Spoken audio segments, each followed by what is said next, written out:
আমেরিকারা তালি বাজাচ্ছে, বিকজ এটা তো তাদেরই লোক, আর আমাদের সাথে তাদের ক্রমশ একটা দূরত্ব তৈরি হচ্ছে। ফলে এই দূরত্ব নিয়ে আমেরিকা এখানে যে খেলা খেলতে চাচ্ছে, পশ্চিমারা যে খেলা খেলতে চাচ্ছে, এই ভয়ঙ্কর খেলারই একটা শুরু হলো এই নিউ ইয়র্ক টাইমসের যে প্রতিবেদনটা।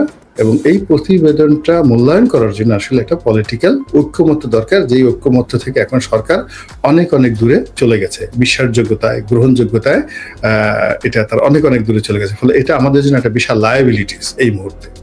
আমরা বিভিন্ন সময় শেখ হাসিনাকে বলতে শুনছি, তার কর্মীদের সঙ্গে যে সমস্ত কথাবার্তা হয় তখন তিনি বলেন তিনি খুব দ্রুতই আসবেন, খুব দ্রুতই আসবেন। আপনার কাছে কি মনে হচ্ছে? এখানে তার আসার জন্য দুটো সম্ভাবনা রয়েছে।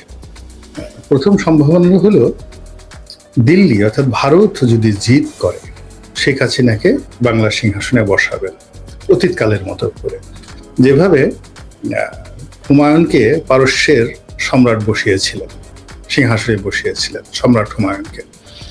তো সেইভাবে যদি তিনি চিন্তা করেন যে বসাবেন, কিংবা আফগানিস্তানের শাসক আহমদ শাহ আবদালি তিনি যেভাবে এসে ভারতে রাজনীতিতে নাক গলিয়েছিলেন, তারপরে নাদির শাহ যেভাবে এসেছিলেন, ঠিক ওইরকম ভাবে যদি ভারত শেখ হাসিনাকে নিয়ে সিরিয়াস হয় তাহলে তিনি আসতে পারেন।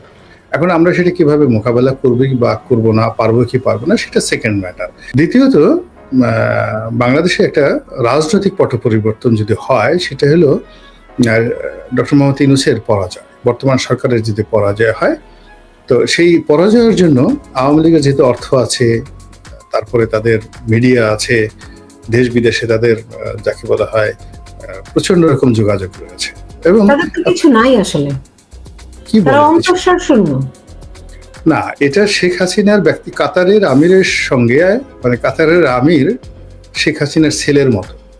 এর কারণ হলো বর্তমান যে আমির, তার বাবা ছিলেন শেখ হাসিনার খুব ঘনিষ্ঠ বন্ধু। এটা পারিবারিক সম্পর্ক। বর্তমান দুবাই প্রশাসকের সঙ্গে শেখ হাসিনার পারিবারিক সম্পর্ক, এটা বুঝতে হবে। চীনের সঙ্গে শেখ হাসিনার সম্পর্ক খারাপ নয়। এর কারণ হলো এইবার যে ডক্টর মোহাম্মদ ইউনূস চীন সফরকে এলেন, সেখানে যে বিষয়গুলো সাইন হয়েছে, যা কিছু হয়েছে, এসবই শেখ হাসিনার জমানাতে, এই শুল্কমুক্ত যা কিছু আছে, ফলে চীনের সাথে কিন্তু তার সম্পর্ক খারাপ নয়। ভারত এই প্রথম তার স্বাধীনতার পরে দুইজন লোককে আশ্রয় দিয়েছে, দালাই লামা এবং শেখ হাসিনা। কিন্তু দালাই লামার জন্য ভারত চীনের সাথে কোনো কিছু করেনি, কিন্তু শেখ হাসিনার জন্য ভারত বাংলাদেশের সঙ্গে রীতিমতো একটা যুদ্ধ অবস্থা তৈরি করে রেখেছে। রীতিমতো এই প্রথম সীমান্ত বন্ধ করে দিয়েছে, কোনো রকম ভিসা তারা দিচ্ছে না, এবং ওখান থেকে যেভাবে হুমকি ধামকি চালাচ্ছে, এবং বাংলাদেশের পররাষ্ট্র মন্ত্রণালয় থেকে শত চেষ্টা করেও ডক্টর মোহাম্মদ ইউনূসের জন্য একটা সাইড লাইনে বৈঠকে নরেন্দ্র মোদীর সঙ্গে হ্যান্ডশেক করবে, এই জিনিসটুকু করা যাচ্ছে না। তাহলে শেখ হাসিনার কিছু নেই এই কথা বলা মানে এসে নির্বুদ্ধিতা আসে নাকি? এই গেল এক।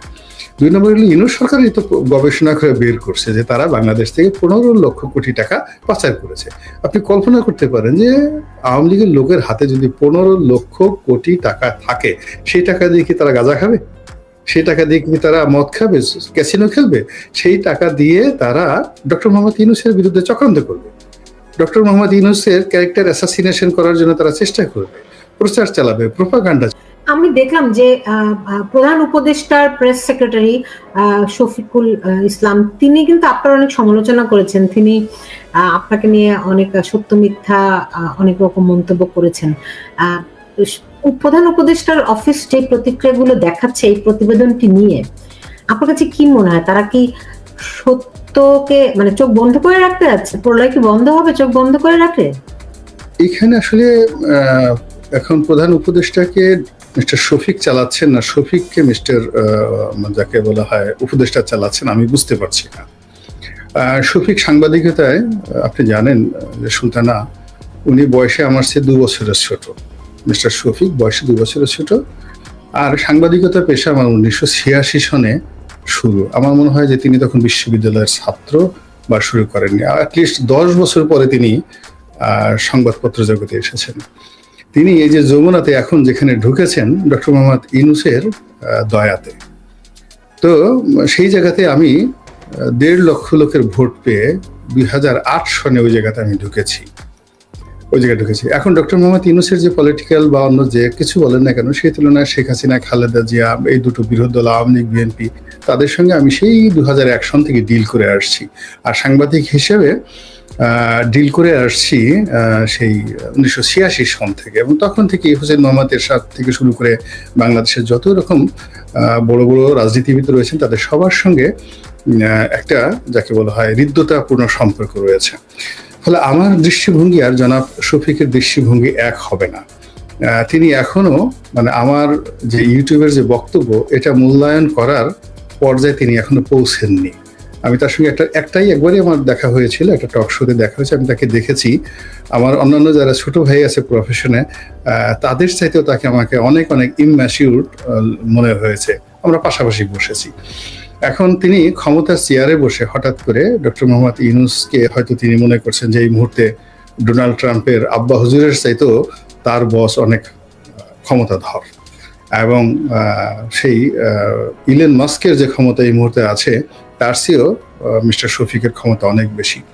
এখন সেই শক্তিমত্তা নিয়ে তিনি যদি আমার সমালোচনা করে থাকেন, আমাকে বলে থাকেন, এটা ছোট ভাই হিসেবে আমি তার এই কথা কগনিজেন্সি নিচ্ছি না। I do not feel to reply or respond. এর কারণ হলো এই সমাজে আমি নিজে রাজনীতি করছি 2001 সন থেকে এমপি ক্যান্ডিডেট হিসেবে, আর ছাত্র রাজনীতি তো সেই স্কুল জীবন থেকে মোর দেন 40 ইয়ার্স আমার রাজনীতির বয়স। তারপরে কর্মজীবনে আমার যে ব্যবসা বাণিজ্য থেকে শুরু করে অন্যান্য যে জায়গাতে আছি, এখান থেকে মানে আমার কোনো পরিচয় না থাকলেও এই সমাজে আপনি আমাকে মুছে ফেলতে পারবেন না। আর আজকে শফিক সাহেবকে আজকে জাস্ট টুডে ওখানে যদি ডক্টর মোহাম্মদ ইউনূস বের করে দেন তাকে ওখানে, বা তার ক্ষমতা চলে যায়, বা ডক্টর মোহাম্মদ ইউনূসের ক্ষমতা চলে যায়, আপনি বাংলাদেশের টেকনাফ থেকে তেঁতুলিয়ার কোথাও খুঁজে খুঁজে শফিকের এস খুঁজে পাবেন না, কোথাও এস খুঁজে পাবেন না। তাই এখন আমি যদি তাকে নিয়ে কথা বলি, এটা আমার এক ধরনের একটা দৈন্যতা, একটা গরিবী, একটা মিসকিলি ভাব। তো কাজে আমি এখনো এত বিপদে পড়িনি যে উনি আমাকে নিয়ে কি বললেন না বললেন সেটা নিয়ে আমার বক্তব্য। এমনকি উনি সরকারকে নিয়ে যে কথা বললেন বা উনি যে কোনো কথা বললেন, আমি তার কোনো কথাই এখন পর্যন্ত শুনিনি। আমার কাছে এটা শোনার মতো গুরুত্বপূর্ণ মনে হয়নি। তার কোনো যাকে বলা হয় বিবৃতি, তারপরে তার কোনো মন্তব্য বা তার এনিথিং, তিনি দায়িত্ব নেওয়ার পর যা কিছু করেছেন, ব্যক্তিগতভাবে আমার কোনোটার প্রতি আগ্রহ সৃষ্টি হয়নি। যে আমি অনেক হিরো আলমের কথাবার্তা শুনেছি, ভীষণ রকমভাবে আমি শুনেছি, হিরো আলমের অনেক বক্তব্য আমি শুনেছি, কিন্তু আমার কেন জানি মিস্টার শফিকের বক্তব্য শোনা হয়নি। আর এই যে আপনি যে কথা বললেন আমাকে লিখেছে, ওটাও আমার দেখা হয়নি। দু একজন আমাকে লিঙ্ক পাঠিয়েছে, আমি ওটা দেখিনি। আমি আসলে এরকম যার সঙ্গে আমার একটা মনে করি যে না, তার কথাটা আমার শোনা উচিত, আমি তাদের কথা শুনি। আর যাদের কথা আমার শোনা উচিত না, আমি অলওয়েজ সেই জিনিসগুলো অ্যাভয়েড করি। রাস্তায় অনেক মানুষই আপনাকে দেখে ঘেউ ঘেউ করবে। এখন সব ঘেউ ঘেউ করা, সবাই অল বার্কিং ডগ। আপনি যদি রেসপন্ড করেন আপনার জীবন বাঁচতে পারবেন না। উইনস্টন চার্চিলের সেই বিখ্যাত কথা। আমার অনেক কাজ আছে বাবা, আমি নিজে উপার্জন করে খাই। এখানে আমার জীবনে কোনো দয়া মায়া তৃতীয় পক্ষের নাই। দয়া যতটুকু আছে আল্লাহ।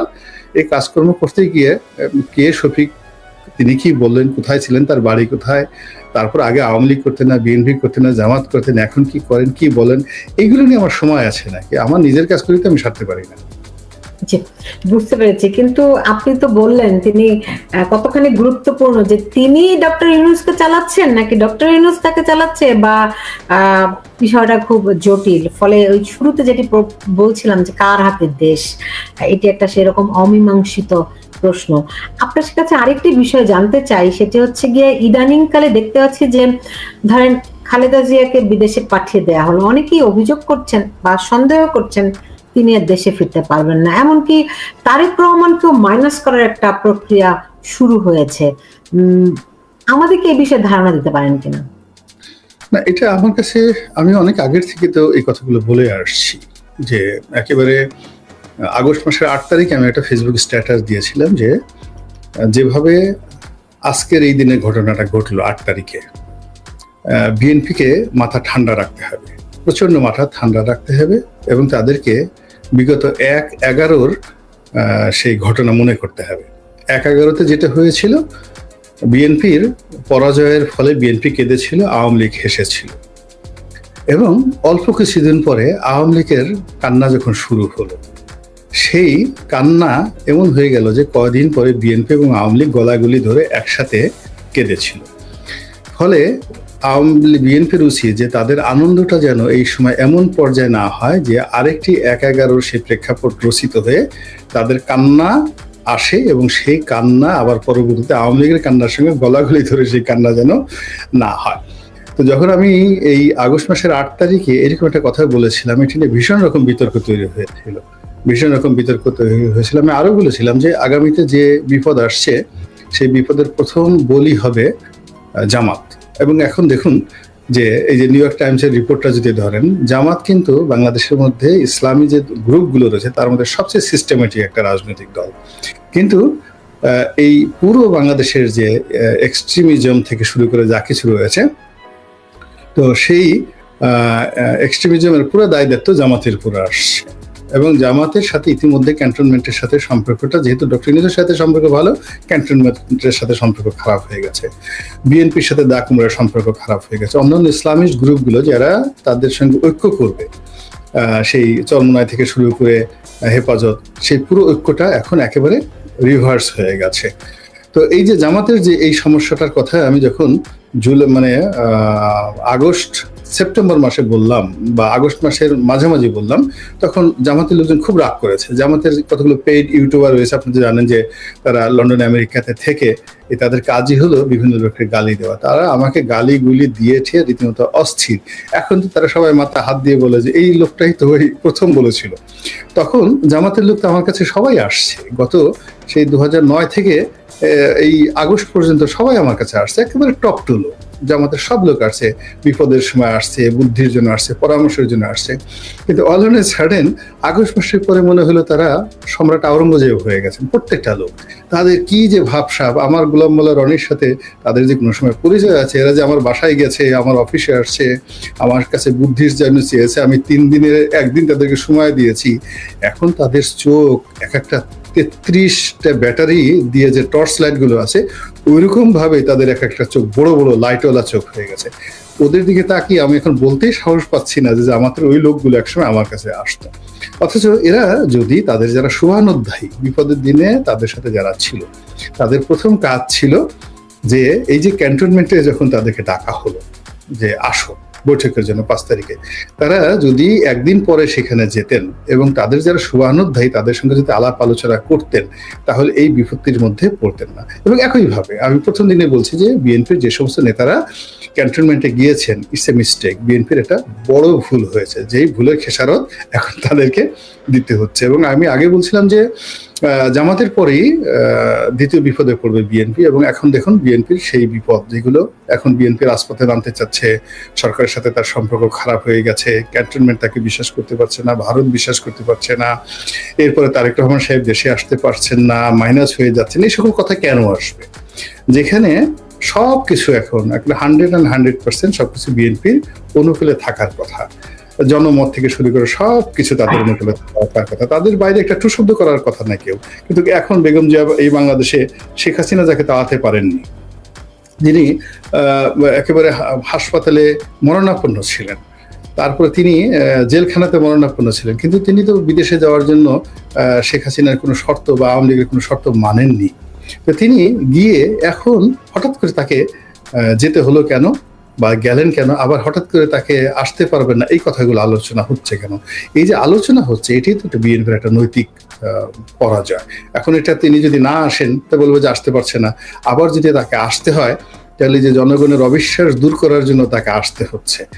It's a very bad thing. আর প্র্যাকটিক্যালি হলো এই বাংলাদেশে যেহেতু অসংখ্য মব হচ্ছে, মানে কোথাও কোনো কিছু হচ্ছে না, ফলে এখানে তারেক রহমান সাহেব এবং বেগম জিয়ার যে জীবন, এই জীবনের যে নিরাপত্তা, সেই নিরাপত্তার বিষয়টি রাষ্ট্র সরাসরি কিভাবে দেখছে, কিভাবে নিচ্ছে, তার উপরে রাষ্ট্রের এই বিধি ব্যবস্থার উপরে তারেক রহমান সাহেব এবং খালেদা জিয়া তাদের কতটুকু বিশ্বাস এবং আস্থা রয়েছে, এটা যাকে বলা হয় তাদেরকে সিদ্ধান্ত নিতে হবে। কারণ হলো এই বাংলাদেশে দুটো ঘটনা বলি।